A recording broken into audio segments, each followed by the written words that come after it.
இந்த மரம் எங்க வீட்டுல வச்சு 4 வருஷம் ஆகுதுங்க. போன வருஷம் 2 காய் தான் காய்ச்சது. இந்த வருஷம் நிறைய காய் காய்ச்சிருக்கு. அதுல ஒரு காய் பழுக்கவும் செஞ்சிருக்கு. ஆஹா, பழம் மரத்திலே பழுத்துருச்சு, ரொம்ப டேஸ்டா இருக்கும் அப்படின்னு நினைச்சு நாங்களும் பறிச்சு கட் பண்ணி பார்த்தோம்.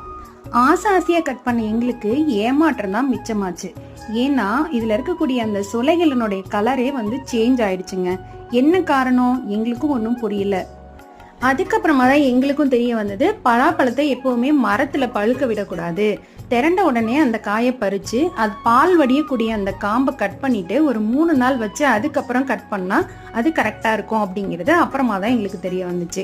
சரி, இதான் பழம் பழுக்க விட்டுட்டோம், இதுக்கப்புறம் வரக்கூடிய பழக்காய்களை கரெக்டான முறையில பறிச்சு கட் பண்ணிட்டு உங்களுக்கு நான் வீடியோல காமிக்கிறேன் எப்படி இருந்ததுன்னு. பழம் மரத்திலேயே பழுத்துட்டா இந்த மாதிரி தான் சொலைகள் எல்லாம் ப்ரௌனிஷா மாறிடுது. அதுல இருக்கக்கூடிய அந்த பலா கொட்டை கூட முளைப்பு வந்துருச்சு பாருங்க.